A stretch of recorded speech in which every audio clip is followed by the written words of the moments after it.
untuk melestarikan kecintaan pada kekayaan yang kita punya ini gitu. Jadi mungkin goalnya, tujuannya sebetulnya lebih ke situ sih. Yuk kita bangga lagi, yuk sama-sama kita orang Indonesia. Mungkin lo beda, mungkin kita beda, mungkin warna kulit kita beda, kepercayaan kita beda. Tapi kalau kita udah ngomong Indonesia, ya kita jadi satu.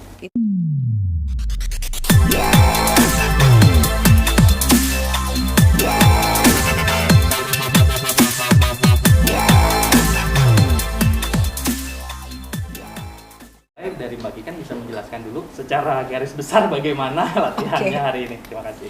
Ya baik, sekali lagi terima kasih banyak teman-teman media yang sudah hadir di sini.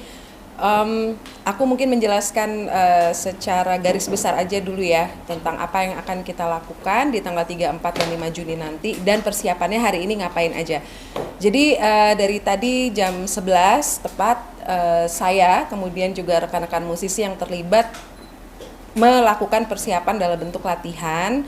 Itu melibatkan 5 penyanyi, kemudian ada 4 pemain band, 2 pemain orkestra, dan juga 3 backing vokal. Nanti di hari hanya orkestranya itu akan ditambah lagi dengan 4 orang, jadi ada 6 orang gitu, lebih full tim nanti pas di Jakarta Theater.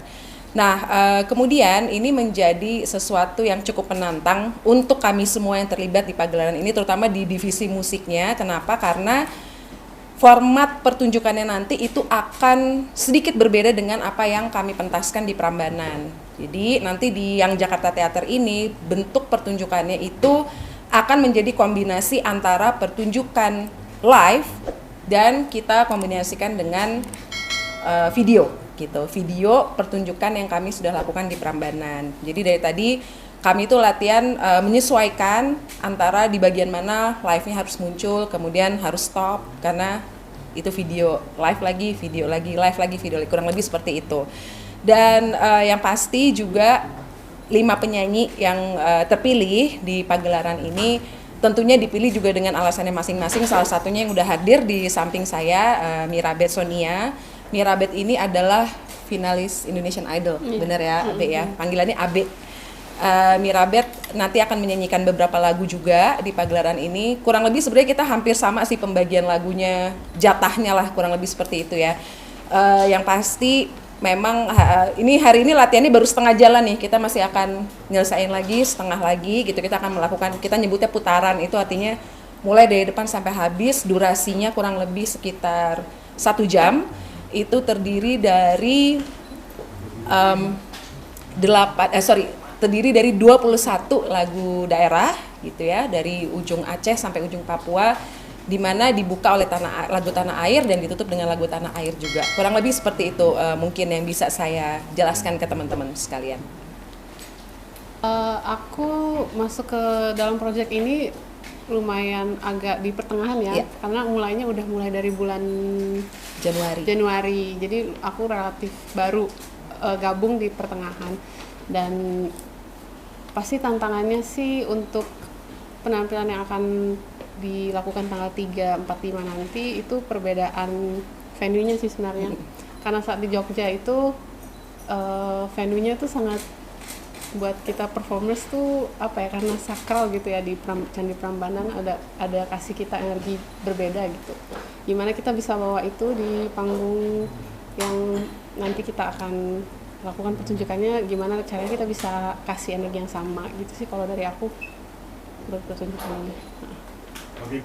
Sebetulnya kalau yang akan dikenakan saya dan juga penyanyi yang 4 lagi termasuk Mirabeth itu aku tidak bisa menyebut itu sebagai pakaian full adat ya, tapi memang nuansa tradisionalnya sangat kuat gitu, sangat kental gitu. Kami nanti akan menggunakan baju dari Gri Ageman, itu dari Jogja, dan walaupun dia tidak full tradisi gitu ya, tidak full adat, tapi bajunya sendiri memang cukup ribet ya, Be ya. Iya, lumayan ribet gitu, apalagi aku pribadi nanti untuk kepentingan pertunjukan tuh ada beberapa kali harus ganti baju gitu, tapi mudah-mudahan sih lancar-lancar karena udah latihan, udah terbiasa waktu di Prambanan kemarin gitu, kurang lebih seperti itu. Yang akan mengenakan baju-baju full adat itu adalah para penari nanti, jumlahnya kurang lebih sekitar 100 hampir 120 ya, 120 penari yang akan terlibat di pertunjukan ini nanti. pemilihan kostum seperti itu ya. Kalau penari sudah jelas kita memilih kostum itu sesuai dengan tarian yang dibawakan dan harus mewakili daerahnya gitu. Artinya kasarnya gini, kalau orangnya diem aja cuman pakai baju itu dia nggak nari, orang udah tahu ini pasti dari daerah ini gitu ya. Apalagi kita orang Indonesia, kita pasti secara garis besar kita tahu lah gitu dari mana.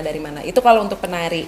Kemudian kalau untuk penyanyi, kami memang kostumnya itu memilih khusus desainer lokal gitu, harus desainer lokal. Nanti yang cowok-cowok akan pakai baju dari Iwan Tirta, yang perempuan kami akan pakai baju dari Gria Ageman. Nanti juga kita akan bekerja sama juga dengan IPMI gitu ya, ada tampilan khusus lah, special performance kurang lebih seperti itu.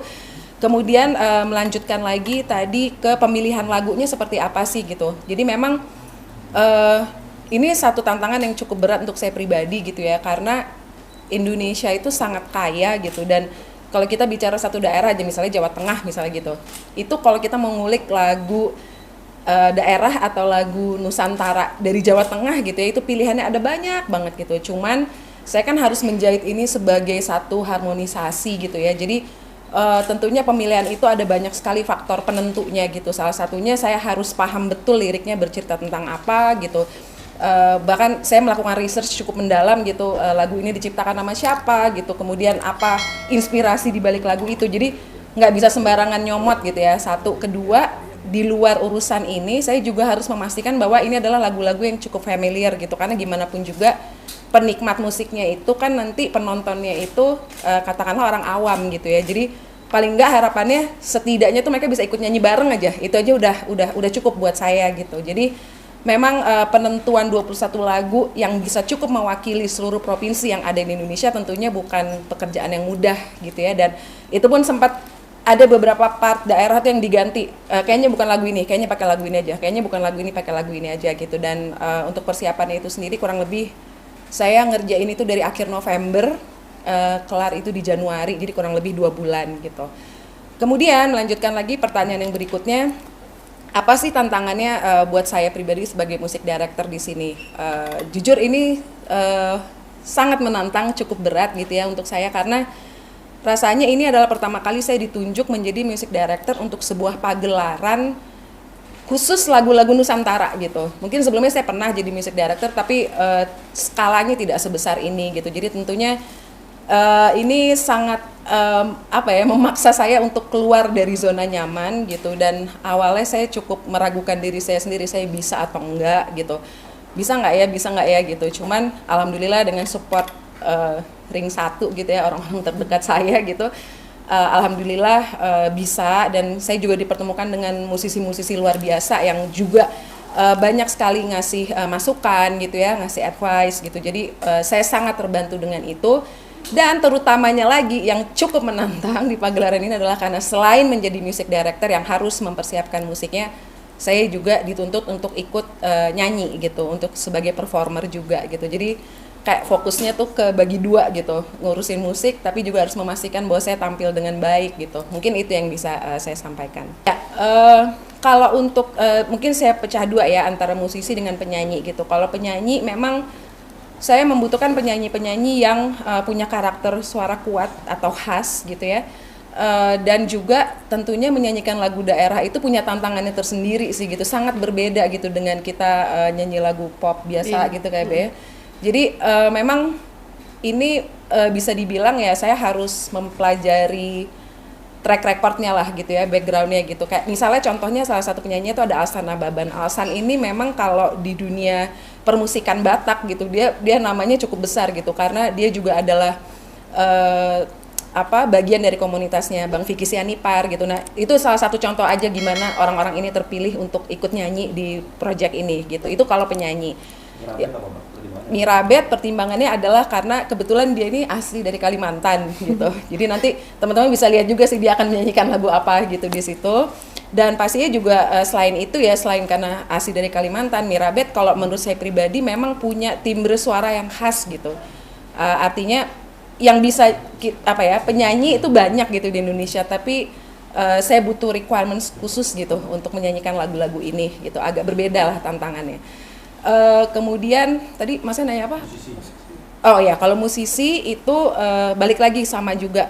Saya temen musisi saya banyak gitu ya, yang bisa main jago-jago banyak, tapi di sini tantangan terbesarnya adalah ngafalin medley 21 lagu itu tentunya itu another level of ini ya, menguasai alat musik gitu. Jadi buat saya juga, saya nggak bisa sembarangan gitu milihnya, dan akhirnya saya memang memilih orang-orang yang saya percaya bahwa mereka mau melewati proses yang cukup panjang ini, karena ini penting buat saya, dan proses panjang ini benar-benar kita mulai dari nol. Awalnya saya latihan tuh hanya sama drummer sama basis. Awalnya latihan hanya itu dengan sequencer gitu. Kemudian baru kita tambah gitaris, kemudian baru kita latihan lagi dengan keyboardist. Jadi musisi-musisi yang terpilih ini adalah musisi-musisi yang harus mau ikut bekerja keras dari awal gitu, karena prosesnya cukup panjang. Jadi itu tadi, saya tidak mencari yang cuman sekedar jago misalnya gitu atau punya nama besar, tapi saya perlu musisi-musisi yang memang itu tadi mau ngikutin proses panjangnya itu. Itu satu poin juga ya, bahwa proses pengerjaan musik untuk pagelaran ini cukup panjang, karena itu tadi saya bukan menolak sebetulnya, tapi saya ingin mengupayakan supaya setiap bunyi-bunyian yang masuk yang nanti teman-teman bisa dengar itu di sequencer itu adalah bunyi-bunyian asli, walaupun sebetulnya hari ini kecanggihan teknologi gitu ya, kita punya VST dan lain-lainnya, itu semua udah ada tuh, suara gamelan lah, mau suara angklung, mau suara saluang, apapun jenis alat musiknya dari ujung Sabang sampai Merauke semua udah ada sebetulnya di program. Tapi saya merasa bahwa itu tentu feel-nya akan berbeda gitu, jadi kami mengejar gimana semua alat musik ini harus rekaman beneran gitu, dan itu juga yang bikin prosesnya memakan waktu cukup lama, tapi saya sungguh sangat puas dengan hasilnya.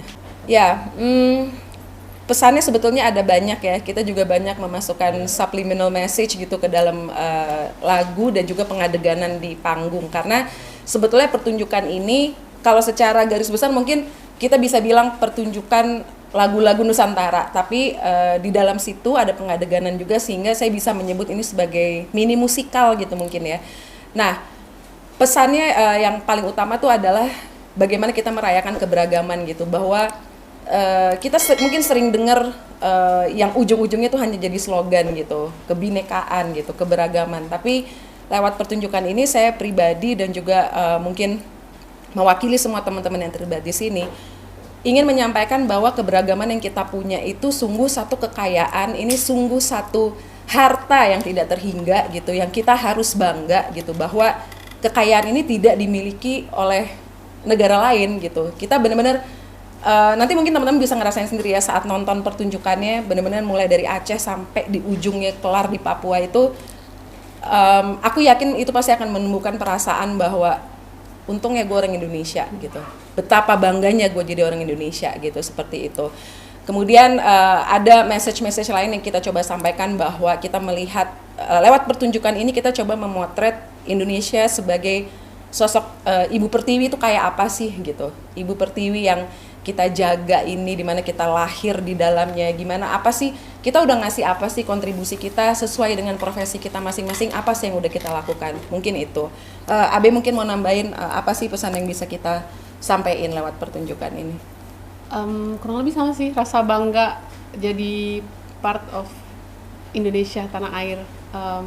Dari aku sendiri senang banget mau singgung sedikit tentang lagu yang dikasih ke aku. Itu kebetulan banget aku emang orang Kalimantan dan orang Dayak, dan dikasih lagu yang dari Kalimantan, Ampar-Ampar Pisang, dan pesan dari lagu yang aku bawain aja itu merinding. Itu tentang